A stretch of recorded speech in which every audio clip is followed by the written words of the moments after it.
오후에 다 같이 읽으실 성경 말씀은 요한복음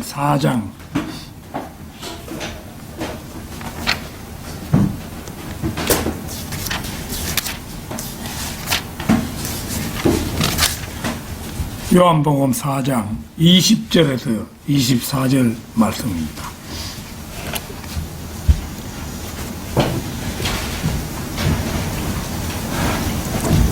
다 찾으신 줄 알고 받들어 읽겠습니다.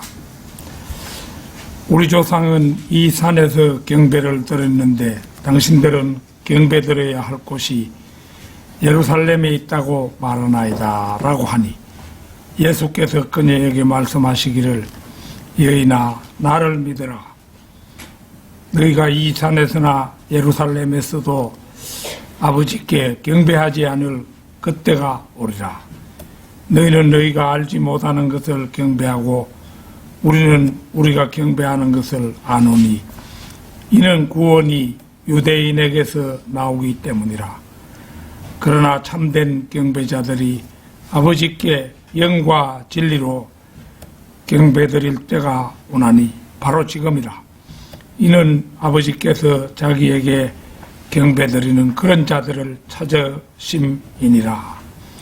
하나님은 한 영이시니 그분께 경배드리는 자들은 영과 진리로 경배드려야만 하리라고 하시니라.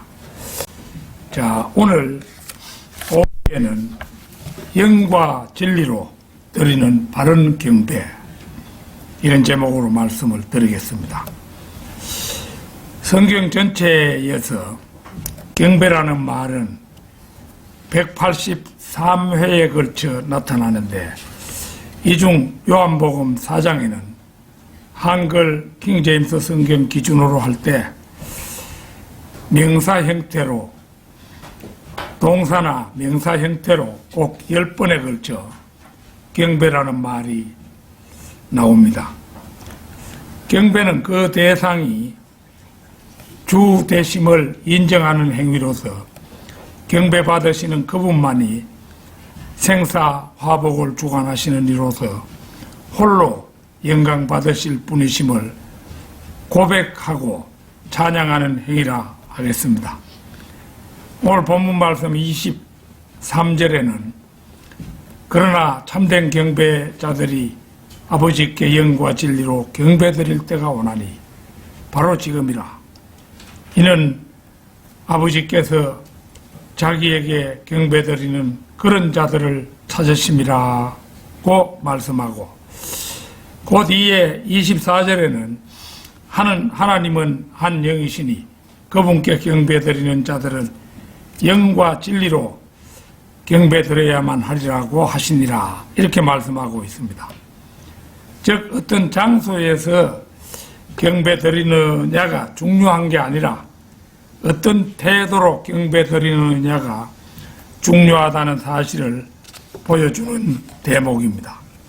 보는 바대로 여기에는 하나님께 경배드리는 태도는 영과 진리여야만 한다고 두 번에 걸쳐 명시되어 있습니다.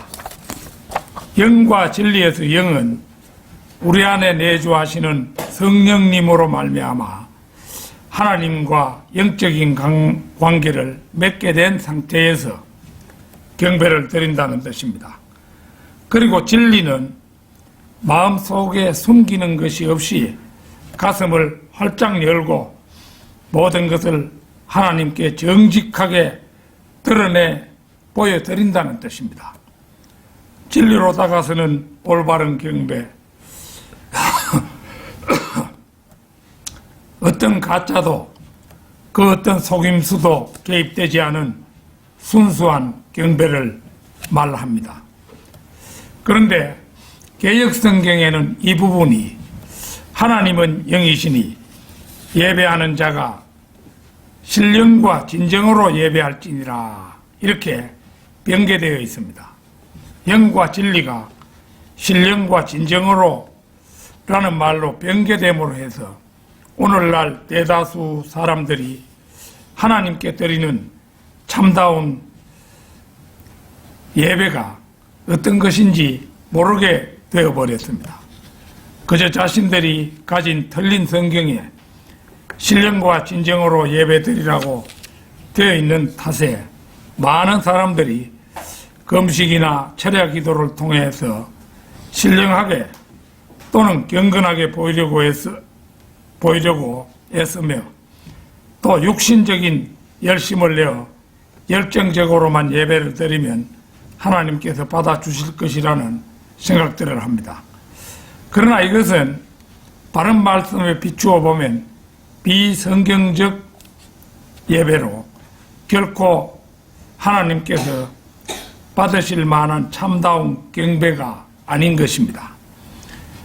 믿고 구원받은 그리스도인에게 성령께서 들어오시면 믿는 자는 성령을 통하여 영 안에서 하나님과 영적인 접촉을 갖게 되고 이 영적인 접촉 가운데서 하나님께 올바른 경배를 드리게 되는데 이 올바른 경배는 오직 하나님께 진리로 다가설 때에만 가능합니다.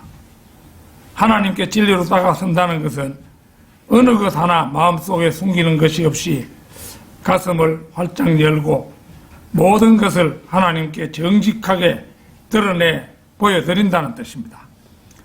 진리로 다가서는 올바른 경배, 즉 진실한 경배는 그 어떤 가짜도 그 어떤 속임수도 천주교에서 드리는 그 어떤 성체 성사도 그 어떤 의식도 개입되지 않은 순수한 경배를 말합니다. 우리가 하나님 앞에서 완전히 굴복하고 엎드려 그분의 처분만 기다리며 그분을 숭배하고 사랑할 때 그것이 진리로 드리는 예배요 경배인 것입니다. 영어로 경배 드린다는 것은 경배 드리는 우리의 태도를 말하는 것이지 성령을 무슨 도구로 사용하여 경배 드린다는 뜻이 아닙니다.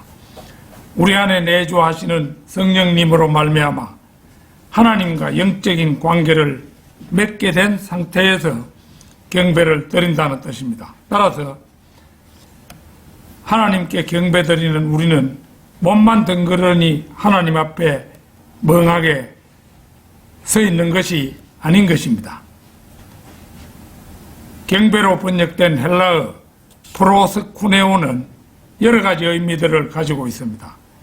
이제 그것들을 성경을 통해 하나하나 살펴봄으로써 경배의 참된 의미에 접근해 보고자 합니다. 영과 진리로 드리는 바른 경배. 첫째는 몸을 엎드리다라는 의미가 있습니다.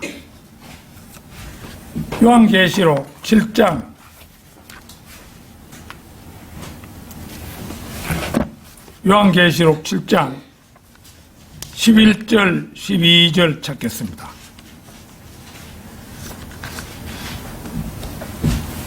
11절 12절 또 그 보좌와 장로들과 내 짐승 주위에 둘러선 모든 천사가 그 보좌 앞에 얼굴을 대고 엎드려 하나님께 경배드리며 말하기를 아멘. 찬송과 영광과 지혜와 감사와 존귀와 근세와 능력이 우리 하나님께 영원 무궁토록 있나이다. 아멘 하더라.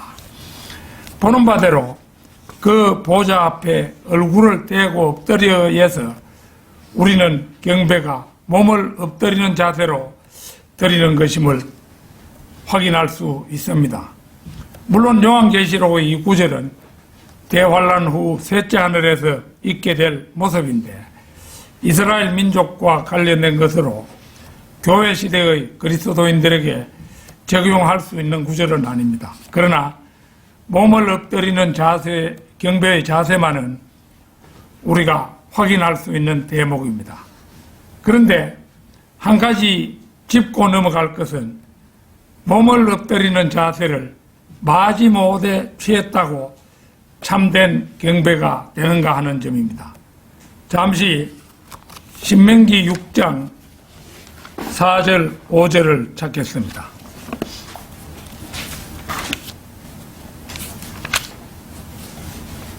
신명기 6장 4절 5절입니다. 오 이스라엘아 들으라. 우리 하나님은 한 분 주시니 너는 네 마음을 다하고 네 혼을 다하고 네 힘을 다하여 주 너희 하나님을 사랑할지니라. 여기에는 비록 경배라는 말은 나오지 않습니다만 경배의 마음 자세를 이보다 더 확인하기 좋은 구절은 찾기가 힘들 것입니다. 신약시대에 와서도 경배에 무지한 사람들은 여전히 하나님께 경배드리기 위해 이름을 붙여 경배와 찬양, 문화예배, 심지어 성령 대축복이라고 하며 떠들어대는 것을 볼 수 있습니다. 그러나 명심할 일은 사람들이 경배와 찬양을 드린다고 하면 창조주시오 구속주이신 하나님께서 참 좋구나 하시며 그 알맹이 없는 경배를 받아주시는 분인가 하는 점입니다. 그러나 하나님께서는 절대로 그런 예배를 받아주실 분이 아닙니다. 왜냐하면 그것은 영과 진리로 드리는 예배가 아니기 때문입니다. 영과 진리로 드리는 바른 경배. 둘째로 경배는 요구를 허락한다는 의미가 있습니다. 마태복음 4장 8절에서 11절 찾겠습니다. 마태복음 4장 8절에서 11절입니다.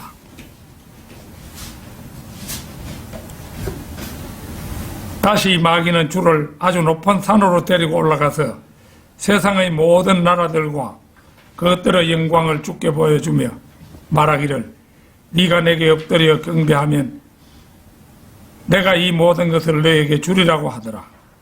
그러자 예수께서 그에게 말씀하시기를 사탄아 여기서 물러가라. 기록되었으되 너는 주 너희 하나님께 경배하고 오직 그분만을 섬기라고 하였느니라 하시니 마귀가 주를 떠나고 보라 천사들이 와서 주를 섬기니라. 여기를 보면 마귀가 예수님께 경배를 요구하고 있습니다. 따라서 만약 예수님께서 마귀에게 경배를 한다면 하나님의 아들이 마귀의 요구를 들어주는 일이 된다는 사실입니다. 그러나 예수님이 누구십니까? 바로 성자 하나님 아니십니까? 너는 주 너의 하나님께 경배하고 오직 그분만을 섬기라. 이렇게 예수님께서 마귀의 요구를 단호하게 거절하시자 마귀가 주를 떠나고 천사들이 와서 주를 섬기더라고 성경은 기록하고 있습니다. 만약 주님께서 그 시험에 무너지셨다면 그 왕국은 마귀의 말과는 달리 예수 그리스도께 속할 수가 없게 되었을 것입니다. 사탄이 자기에게 경배하면 왕국들을 준다고 말했으나 예수 그리스도께서 경배했을지라도 그는 결코 왕국을 주지 않았을 것입니다. 그는 바로 요한복음 8장 44절에서 말하는 그대로 거짓말의 아비이기 때문입니다. 에덴 동산에서도 그는 이브에게 신들과 같이 되리라고 했는데 결코 그들은 신들과 같이 되지 못했습니다. 요구를 허락한다는 의미에서 최상의 경배는 우리가 거짓 없는 마음으로 예배를 드리되 그분이 헌신할 것을 요구하시면 즉시 응할 수 있는 마음이 된다면 그것이야말로 최상의 경배가 되는 것입니다. 영과 진리로 드리는 바른 경배. 셋째로 경배는 뜻을 굽힌다는 의미가 있습니다. 마태복음 15장 25절 찾겠습니다. 마태복음 15장 25절입니다.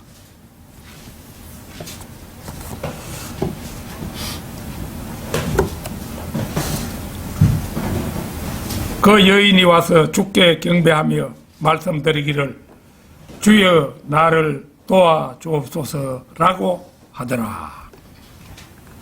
이 부분은 딸이 막이 들린 수로 페니키아 여인이 예수님께 경배하며 뜻을 굽혀 도움을 청하는 장면입니다.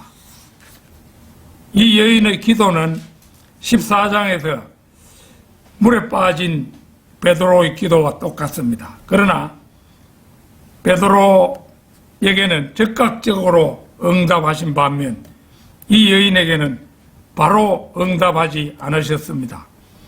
오히려 자녀들의 빵을 가져다가 개들에게 던져주는 것이 옳지 않도다라고 하시며 정나미가 뚝 떨어지는 말로 거절하셨습니다.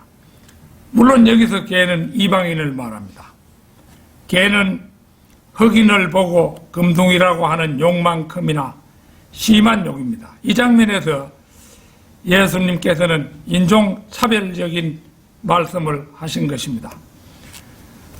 그러나 여인은 바로 이 대목에서 한 번 더 자신의 뜻을 굽힙니다.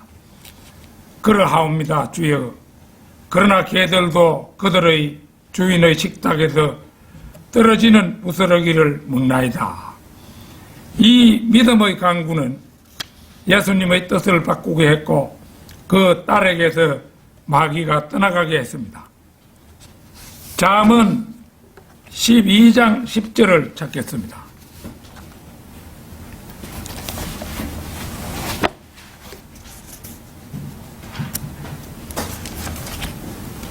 잠언 12장 10절입니다. 잠언 12장 10절. 의로운 사람은 자기 짐승의 생명을 돌보아주나 악인의 온유한 자비들은 잔인하니라. 아마도 이 수로 페니키아의 여인은 이 말씀을 알고 있었던 듯합니다. 그녀는 자기를 개라고 하신 예수님의 말씀에 대하여 솔로몬의 지혜로 답했습니다. 그렇습니다, 주님. 우리가 저주를 받았다면 저주받은 대로 섬겨야 할 것입니다. 그러나 주여, 당신이 저를 개로 취급하신다면 의로운 사람은 자기 짐승의 생명을 돌보지 않습니까? 여인의 개들도 이 여인의 개들도 부스러기를 먹는다는 말은 바로 이런 의미였을 것입니다.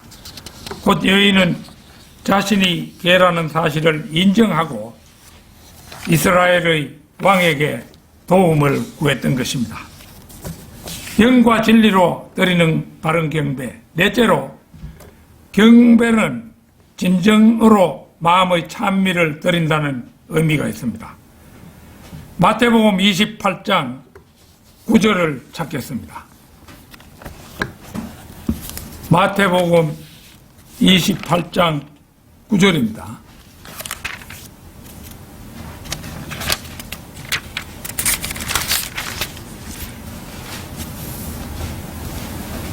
또 여인들이 제자들에게 말하려고 갈 때에 보라, 예수께서 그들을 만나서 말씀하시기를 모두 평안하냐라고 하시니 여인들이 나와 그의 발을 붙잡고 주께 경배하더라.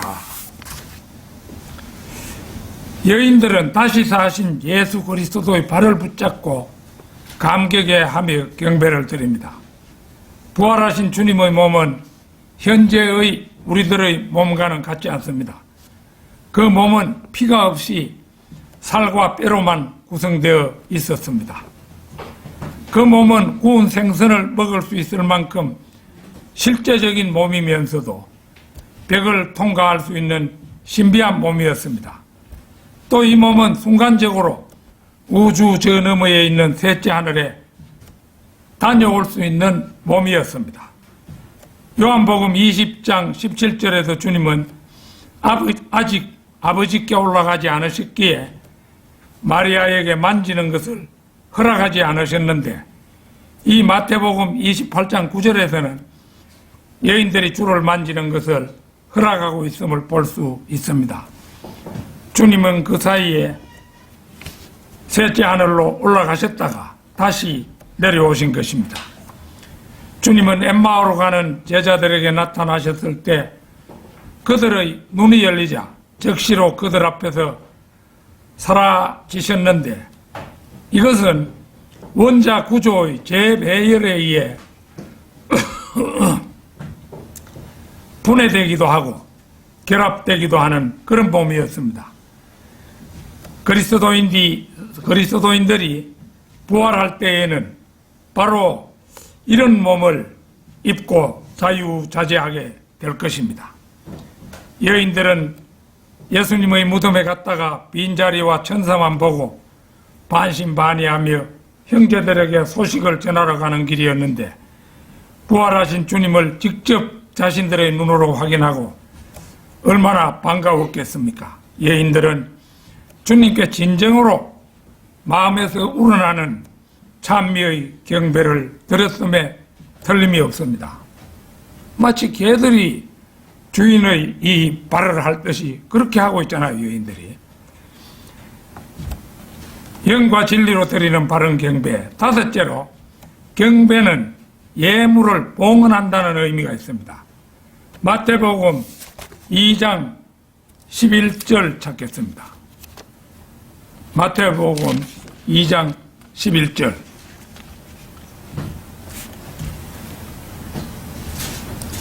그들이 그 집에 들어가서 그 어린아이가 모친 마리아와 함께 있는 것을 보고 엎드려 그에게 경배하고 보물함을 열어 황금과 유향과 모략을 예물로 드리니라.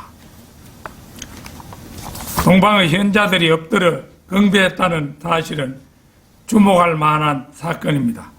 왜냐하면 누가복음의 탄생 기사에는 경배했다는 말이 언급되지 않기 때문입니다.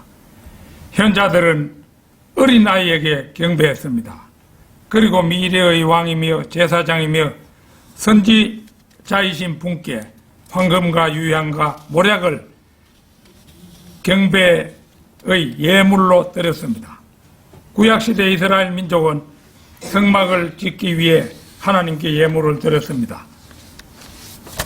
출애굽기 35장 5절 찾겠습니다. 출애굽기 35장 5절입니다.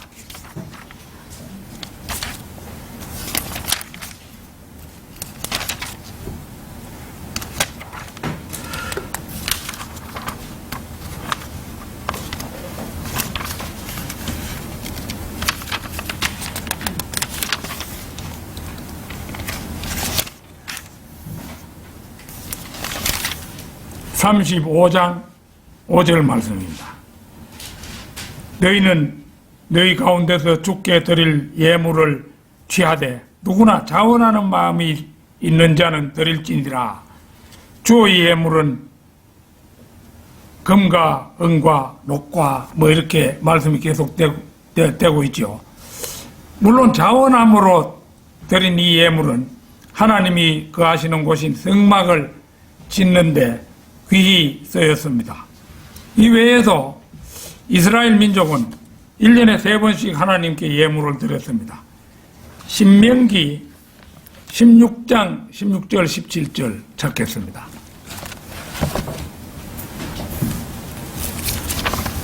신명기 16장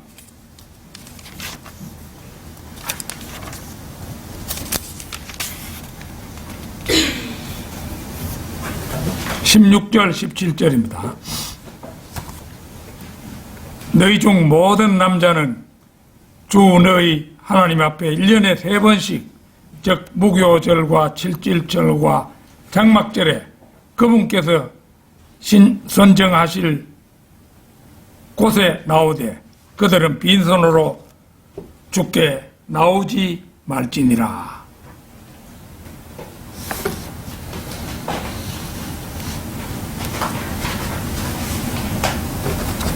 각 사람은 주 너희 하나님 그분께서 네게 주신 복에 따라 그가 할 수 있는 만큼 드릴지니라. 또 11조의 역사도 매우 깊습니다. 창세기 14장 20절 한번 보겠습니다. 창세기 14장 20절입니다.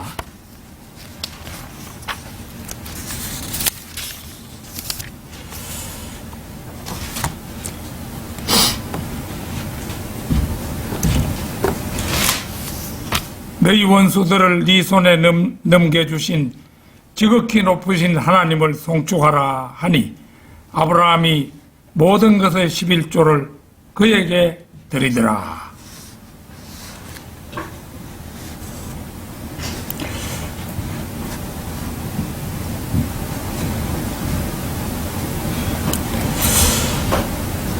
이렇게 여기서 보면 이제 아브라함이 11조를 드렸지요.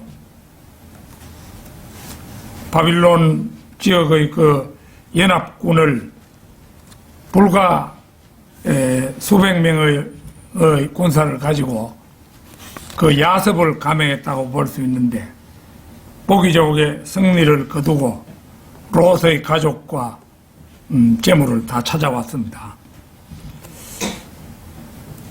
또 말라기 3장 10절 한번 보겠습니다. 말라기 3장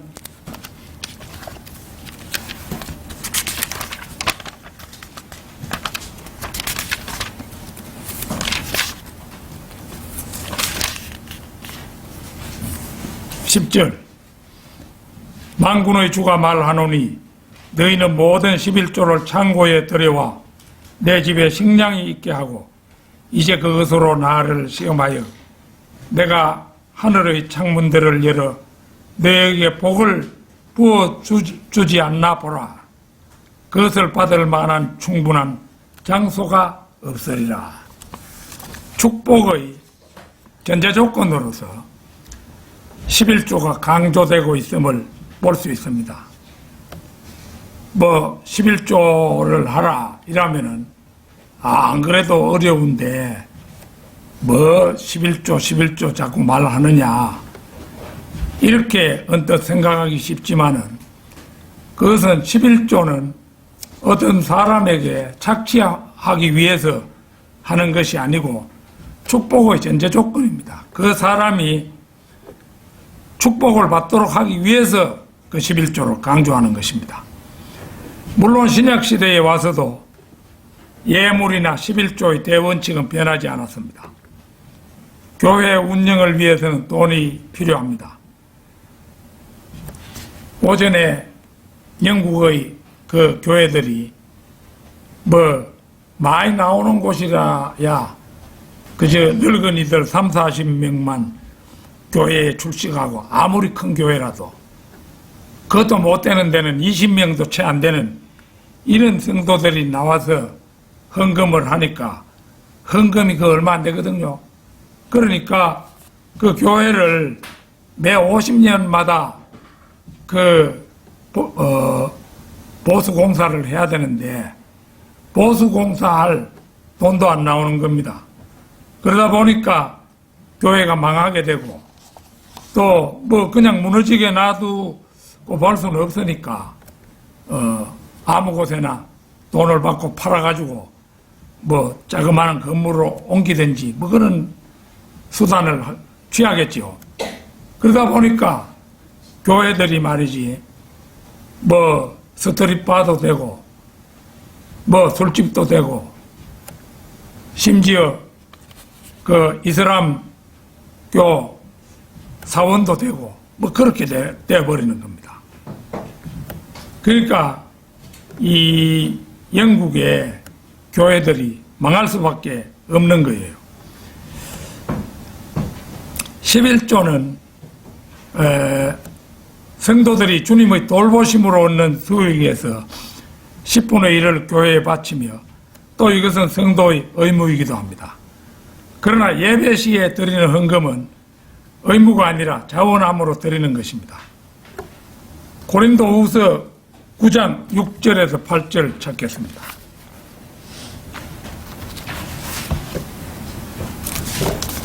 고린도후서 9장 6절에서 8절. 그러나 이것을 말하노니 적게 심는 자는 적게 거두고 넉넉하게 심는 자는 넉넉하게 거둔다는 것이라. 각 사람은 미리 마음속에 정한 대로 할 것이요 인색함이나 억지로는 하지 말아야 하리니 이는 하나님께서는 기쁨으로 드리는 자를 사랑하심이니라. 하나님께서는 너희에게 모든 은혜를 넘치게 하실 수 있나니 모든 것을 언제나 너희가 필요한 대로 가질 수 있게 하심으로 모든 선한 일에 넘치게 하시려는 것이라. 이 말씀을 보면 비록 헌금이 자원함으로 드리는 것이긴 하지만은 축복의 한 전제 조건이 되고 있음은 부인할 길이 없습니다. 영과 진리로 드리는 경배. 여섯째로 경배는 찬양한다는 의미가 담겨 있습니다. 요한계시록 19장 4절 5절 찾겠습니다. 요한계시록 19장 4절 5절입니다.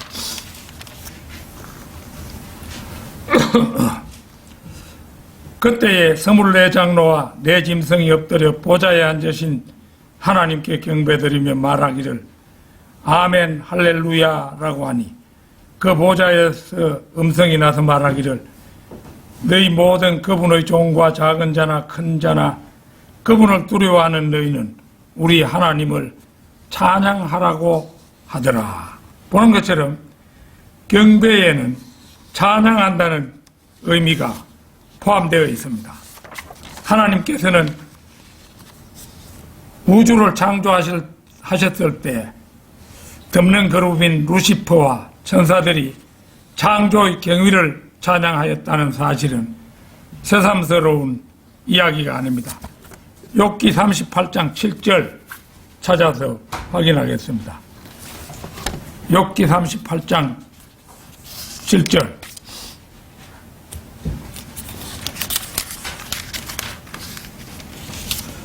언제 새벽별들이 함께 노래했으며 하나님의 아들들이 모두 기뻐서 소리쳤느냐. 여기에서 새벽별들은 계시록 1장의 7별들과 같은 별들이며 그들은 창조의 아침에 천상의 합창단 지휘자인 루시퍼와 함께 창조의 경위를 노래했었습니다. 창세기 1장 1절에서 타락하기 전 루시퍼는 아침의 아들이었기 때문입니다. 우리 경주성경 침례교회는 예배 시에 편의상 세 곡의 찬송가를 부르고 또 남자매님께서 특송시간도 가지는데 이것이 바로 경배의 필수 조건 가운데 하나인 찬양이면 두말할 나위가 없습니다. 따라서 우리는 찬송을 부를 때 큰 소리로 온 마음을 다해 불러야 할 것입니다. 창조주요 구속주이시며 현재도 우리에게 일용할 양식을 주시는 그분께서는 진정 찬양을 받기에 합당하신 분이기 때문입니다. 결론적으로 우리가 하나님을 경배하는 것은 그분이 하나님이시기 때문입니다. 하나님은 한 영이신데 말씀으로 우주 만물을 지으셨습니다. 우리와 함께 우리 가운데 거하시기 위해 말씀이 되신 성자 하나님이 예수 그리스도이십니다. 이 사실을 알려면 성령으로 거듭나야 합니다. 영이 거듭나지 않은 사람은 하나님의 존재와 그분이 하신 일을 이해할 수도 믿을 수도 없습니다. 거듭나지 않은 사람은 성경에 기록된 신비들을 이해할 수 없으므로 거듭난 사람과 말이 통하지 않게 되며 교제도 할 수가 없게 됩니다. 우리 그리스도인들은 하나님께서 위대하신 창조주이심을 알고 또 믿으며 우주 만물을 주관하시고 세계의 역사를 관장하시며 인간의 생사복을 주관하시는 분이심을 알고 믿기에 찬양과 함께 경배를 드리는 것입니다. 하나님께서는 그분의 영으로 거듭난 그분의 자녀된 우리와 교제하시며 우리의 생애를 보호하시고 인도하십니다. 그분은 우리의 모든 필요를 채워주시는 아버지가 되시고 우리를 죄와 마귀의 속박으로부터 구원해 주신 아들 되시며 우리 안에 내주하시는 성령님이시기도 합니다. 경배란 이런 사실들을 알고 믿는 사람의 마음이 하나님께 향하는 것을 말하며 하나님 한 분으로 자기 마음이 온전히 꽉 차는 상태를 말합니다. 따라서 주일날 우리가 두 번의 경배를 드릴 때 다른 일에 정신이 팔리거나 겉으로는 경건한 모습인 체 하면서도 속으로는 온갖 잡다한 생각에 잠기거나 해서는 안 됩니다. 신명기 6장 5절에서 말씀하셨지요. 너는 마음을 다하고 네 혼을 다하고 네 힘을 다하여 주 너희 하나님을 사랑할지니라. 는 말씀 그대로 오로지 그분을 향하여 집중하고 경도되는 우리 모두의 마음이 되어야 할 것입니다. 아무쪼록 우리의 마음이 하나님 한 분으로 가득 차올라 참 경배를 드리는 성도 여러분이 될 수 있기를 소망하는 바입니다. 다 같이 기도드리겠습니다.